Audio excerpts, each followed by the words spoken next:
नमस्कार दोस्तों, मैं रवि हंस। मैं आप सभी का स्वागत करता हूं आपके अपने चैनल पे। दोस्तों, मैं आपके लिए एक बहुत ही अच्छी कहानी आज बताने वाला हूं। मैं आप लोगों के बीच में बहुत ही अच्छी कहानी सुनाने वाला हूं। दोस्तों, आप लोगों में से जो लोग हमारे इस वीडियो को पहली बार देख रहे हैं, प्लीज़ हमारे इस चैनल को सब्सक्राइब कर दीजिएगा और बेल आइकन बजा दीजिएगा, साथ ही वीडियो को लाइक कर दीजिएगा। दोस्तों, चलते हैं, आज की कहानी की शुरुआत करते हैं।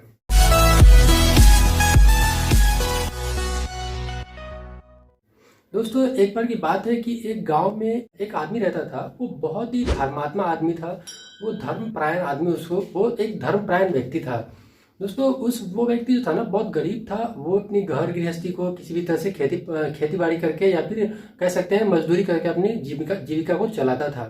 दोस्तों, लेकिन उसके साथ ही वह एक बहुत धर्मात्मा व्यक्ति था। पुण्य करना उसके स्वभाव में लगा हुआ था। वो बहुत पूजा पाठ करता था। भगवान के दर्शन, भगवान के लिए वो हमेशा आगे तत्पर रहता था। वो पुण्य करने में हमेशा तत्पर रहता था। उसकी इस ख्याति को लोग अच्छी तरह से जानते थे। गांव वाले लोग उसकी प्रशंसा करते थे उसके इस चीज़ के बारे में कि ये भाई बहुत धर्मात्मा आदमी है। इसकी प्रशंसा पूरे गांव में धीरे धीरे फैलने लगी थी। और इसी तरह से इसकी एक दिन ये प्रशंसा इसकी इतनी विख्यात हो गए थे ये कि इसकी प्रशंसा बहुत दूर दूर तक होने लगी। दोस्तों, जैसा कि आप जानते हैं कि अभी कलयुग चल रहा है। इस कलयुग में दो तरह के आत्मा यहाँ पे धरती पे रहते हैं। पहला तो पापी हो जाता है, दूसरा पुण्य आत्मा होता है। तो पुण्य आत्मा में से ये धर्म नाम का व्यक्ति था। और पापी में से जो वो पाप कर्म करने वाले होते हैं, जो हमेशा पुण्य को अपने नीचे दबाने का कोशिश करते हैं, तो वो पाप वासना होता है। तो दोस्तों, उसी तरह से जिस तरह से इसकी प्रशंसा गांव में होने लगी थी इसकी धर्मात्मा की, तो इसकी प्रशंसा की खबर उस पापी और वासना के पास पहुंच जाती है, इसकी प्रशंसा की खबर। तो वो दोनों सोचने लगते हैं कि चलो इसकी परीक्षा ली जाए, कि इसके भाई बहुत ज़्यादा नाम होते हैं। तो उन लोगों ने सोचा कि चलो इसकी परीक्षा ली जाए। तो वो लोग इतना सोच के अपना वेशभूषा बदल लेते हैं। वो लोग अपना वेशभूषा बदल लेते हैं। वो जो पापी था वो एक साधु महात्मा का रूप धारण कर लेता है। और वो जो वासना थी वो अपने एक सुंदर स्त्री का रूप धारण कर लेती है। और दोनों ही उस गांव की ओर निकल पड़ते हैं। दोनों जहाँ पे वो धर्म नाम का व्यक्ति रहता है, जो धर्मात्मा व्यक्ति था। तो वो धर्मात्मा व्यक्ति हमेशा की तरह अपने खेत बाड़ी से अपने खेतों से हर किसानों के साथ में खेती करके या फिर मजदूरी करके आ रहा होता है। उस दिन जैसे ही वो अपने घर पे पहुंचता है, तो उसके दरवाजे पे वो दोनों व्यक्ति दस्तक दे रहे होते हैं, जो पापी और वासना थे। एक साधु का रूप भेष किए हुए थे, दूसरा सुंदर स्त्री का रूप धारण किए हुए थे। वो दोनों उसके दरवाजे पे दस्तक दिए और गेट खटखटाने लगे। तो वो धर्म व्यक्ति जो था वो अपने दरवाजे पे गया। दरवाजा जैसे ही वो खुलता है, तो उसने सामने देखा कि एक साधु महात्मा के रूप में एक व्यक्ति खड़ा है और उसके साथ में एक सुंदर कन्या भी खड़ी है। तो ये सब चीज देख के उस धर्म जो व्यक्ति का नाम था धर्म, उस धर्म ने पूछा कि बाबा, आप कौन हो, आप कहाँ से आए हो और मैं आपकी किस तरह से सेवा कर सकता हूँ। इतना कुछ वो धर्म व्यक्ति ने साधु बाबा से पूछा। तो उस महात्मा ने कहा, जो साधु का रूप धारण करके पापी आया हुआ था, वो तो एक्चुअली इसकी चरित्र की परीक्षा लेने के लिए आए हुए थे, पापी। तो दोस्तों, वो साधु बोलता है कि बेटा, हमारे साथ जवान पुत्री हमारे साथ है और हमें आगे के गांव में जाना है।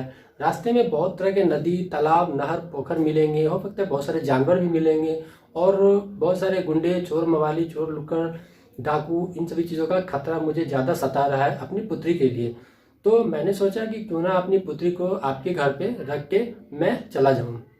मैंने आपकी चरित्र और पवित्रता के बारे में आपकी प्रशंसा बहुत सुनी है। आप एक बहुत धर्मवीर पुरुष हैं। आपकी चरित्र बहुत नेक है। मैंने आपकी प्रशंसा सुनी है, इसलिए मैंने सोचा कि चलो आपके यहाँ पे अपनी पुत्री को कुछ दिनों के लिए रख देता हूँ। जब तक हम उधर से वापस आएंगे फिर अपनी पुत्री को लेके चले जाएंगे। ऐसा कह के साधु ने उस धर्म व्यक्ति को बताया।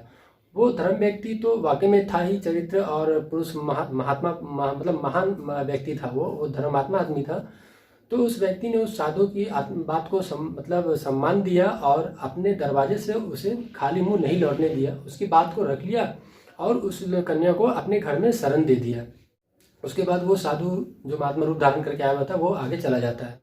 दिन गुजरते जाता है तो वासना इसके घर में जो धर्म के घर में जो सुंदर कन्या ठहरी हुई थी, इसका नाम था वासना। ये तो वासना इसके चरित्र को देखने के लिए आई थी, इसके चरित्र की परीक्षा लेने के लिए आई हुई थी। तो ये वासना धीरे धीरे अपना जाल फैलाने लगी उस धर्म के ऊपर। वो सुंदर सुंदर मतलब बहुत ही ज़्यादा अपने सुंदरता को निखारने लगती थी धर्म के सामने, कि वो किसी तरह से चाहती थी कि वो उसको अपने जाल में फंसा ले।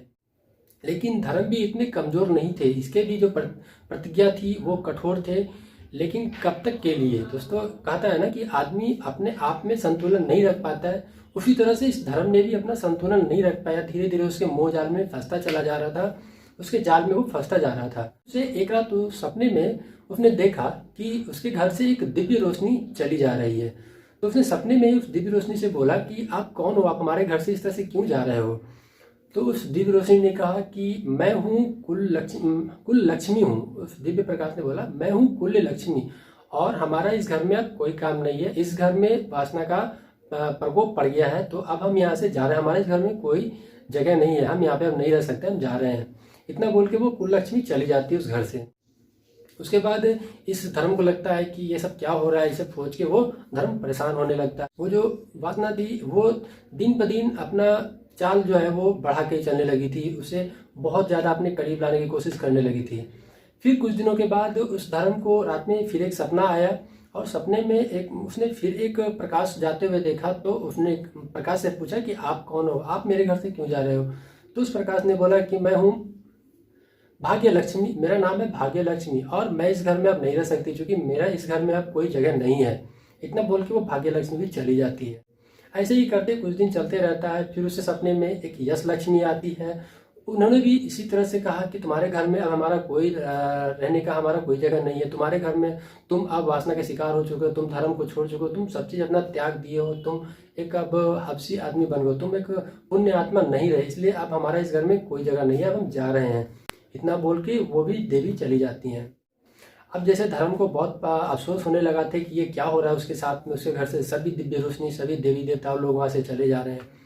तो ये सब सोच के वो बहुत ज़्यादा परेशान हो रहा था। उसे लग रहा था कि हम जो कर रहे हैं वो सही है या गलत है, हमसे क्या गलत हो रहा है। हमने तो अपने मतलब धर्म का अपने रक्षा किया है, हमने अतिथि को हमने सत्कार दिया, सादर किया हमने, हमसे क्या भूल चूक हो गई है। वो एक दिन सोए सोए इसी बात को सोच रहा था, तो उसे एक देवता प्रकट हुए, उसके नींद में एक देवता प्रकट हुए और वो जा रहे थे। तो वो धर्म जो था उस देवता के पैर पकड़कर रोने लगा, बोला कि हे प्रभु, आप क्यों मुझे छोड़ के जा रहे हैं? सभी लोग मेरे घर से चले गए, आप मुझे छोड़ के मत जाइए, कृपया करके हमें कारण बताइए, हमसे क्या भूल हुई है। वो अपने गलतियों का पश्चाताप करने लगा उस देवता के पैर पकड़ के। तो उस देवता ने उसे बताया कि देख वत्स, तुमने कोई गलती नहीं की है, लेकिन अब जो तुमसे गलती हो रही है उस गलती को तुम अपने खुद कंट्रोल कर सकते हो। तुम्हारे घर में जो कन्या है, वो कन्या तुमने जिसको अपने घर में शरण दिया है वो एक साधारण कन्या नहीं है, वो वासना है। और जो वो साधु थे वो पापी थे। इस दोनों ने तुम्हारे चरित्र की परीक्षा लेने के लिए तुम्हारे लिए ये जाल फैलाया और तुम इस जाल में फंसे जा रहे हो। उस देवता ने कहा कि तुम्हारे घर में वासना पापी लोगों का अब वास हो चुका है, इसीलिए तुम्हारे घर से कुल यश भाग तीनों लक्ष्मियां तुम्हारे घर से चली गई हो। अब हम इस घर में अकेला रह के क्या करेंगे, इसलिए अब हम भी यहाँ से जा रहे हैं। वो धर्म जो आदमी था वो बेचारा बहुत रोने लगा और अपने करनी पे पश्चाताप करने लगा, प्रभु मुझे माफ कर दीजिए, अब हमसे इस तरह की कोई भी गलती नहीं होगी। तो प्रभु ने कहा कि ठीक है, तुम अपने पश्चाताप के, तुमने जो गलती किया है उसमें तुम सुधार करो, फिर तुम्हें खुद ब खुद तुम अपने जगह पे आ जाओगे। जो भगवान सपने में आए थे उन्होंने इस तरह से समझाया।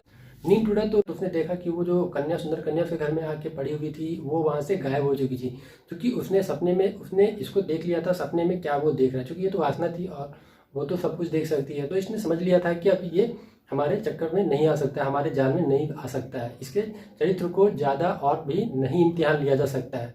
तो इतना सुनने के बाद वो वहाँ से वासना चल चुकी थी। अब उस धर्म को समझ में आ गया था कि अपने चरित्र के ऊपर, अपने आप के ऊपर अगर हम कंट्रोल कर लेते हैं तो हमारे ऊपर कोई भी पापी या फिर वासना हावी नहीं हो सकता है। दोस्तों, ये थी हमारी आज की स्टोरी, धर्म की स्टोरी। जिस तरह से धर्म अपने अंदर की यश को अपने अपने आप में कंट्रोल किया और उसने किसी भी पापी इंसान को या फिर किसी वासना को अपने ऊपर मतलब हावी नहीं होने दिया, उसी तरह से हमें आज की इस कहानी से सीख लेना चाहिए कि हम पर कोई दूसरी चीज़ हावी ना हो। इसलिए हमें अपने आप से स्ट्रांग होना पड़ेगा, हमें खुद पे कॉन्फिडेंट लाना होगा। हमारे आज की कहानी का मतलब ये है। दोस्तों, उम्मीद करता हूँ कि आप भी इस कहानी से कुछ अच्छे सीखे होंगे। दोस्तों, मिलते हैं फिर अगली वीडियो में एक नई स्टोरी के साथ, एक बहुत ही अच्छे कहानी के साथ। जब तक के लिए बाय बाय।